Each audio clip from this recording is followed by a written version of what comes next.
নারীর টানে ছুটছেন ঘরমুখো মানুষ। অন্যান্য দিনের চেয়ে গণপরিবহনের চাপ বেড়েছে দ্বিগুণ। অভিযোগ উঠছে, গণপরিবহনের স্বাভাবিক ভাড়ার চেয়ে অতিরিক্ত ভাড়া আদায় করা হচ্ছে। এতে ঝুঁকি নিয়ে ট্রাক, পিকআপ, মোটরসাইকেল যোগে বাড়ি ফিরছেন অনেকে। এদিকে উত্তরবঙ্গের ২৫ জেলার মানুষের একমাত্র প্রবেশমুখ কালিয়াকৈর চন্দ্রাতে সকাল থেকেই ঘরমুখো মানুষের উপচে পড়া ভিড় লক্ষ্য করা গেছে। একই চিত্র ঢাকার আশুলিয়ার নবীনগর চন্দ্রা মহাসড়কেও। দেশের উত্তর পশ্চিমাঞ্চল থেকে ঢাকা ও তার আশেপাশের কুরবানির পশুর হাটে ঢুকছে পশুবাহী ট্রাক। এতেও বাড়ছে যানজট, মন্থর হচ্ছে যানবাহনের গতি।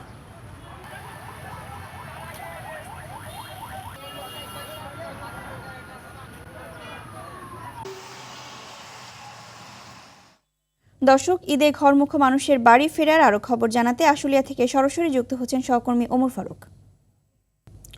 ফারুক, সড়কে যানবাহনের চাপ কেমন দেখছেন এবং ভাড়াসহ অন্য কোনো ভোগান্তির অভিযোগ করেছেন কিনা যাত্রীরা, জানাবেন।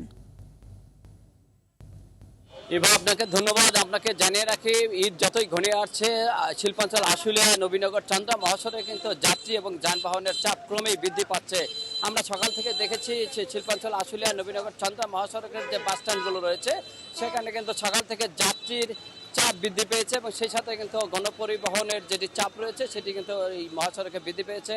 আমি আপনাকে যদি একটু দেখাই, নবীনগর চন্দ্রা মহাসড়কের বাইপেল এলাকায় কিন্তু আমি অবস্থান নিয়েছি। এই মুহূর্তে কিন্তু এই বাইপেল এলাকায় যানবাহনের ব্যাপক চাপ রয়েছে এবং গণপরিবহনের যাত্রী যারা ঈদের নারীর টানে যারা ছুটছেন তারা কিন্তু এই বাইপেলের যে কাউন্টারগুলো রয়েছে সেখানে কিন্তু তারা ভিড় করছেন, গাড়ির অপেক্ষায় কিন্তু তারা অপেক্ষা করছেন। আমরা তো শিল্পাঞ্চল আসলে যে বাস কাউন্টারগুলো রয়েছে সেখানে কিন্তু যাত্রীরা আমাদেরকে যেমনটা অভিযোগ করেছেন, তারা বলছেন যে ভাড়া কিন্তু এই সময় একটু বেশি নেওয়া হচ্ছে। ৮০০ টাকার ভাড়া কিন্তু ১৪০০ টাকা নিয়েছেন, এমনটাই অভিযোগ করছেন আমার কাছে যাত্রী সাধারণ।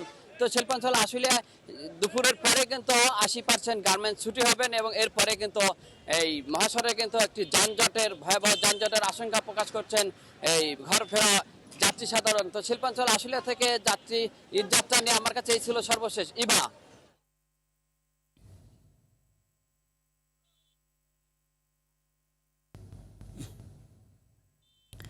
ধন্যবাদ আপনাকে।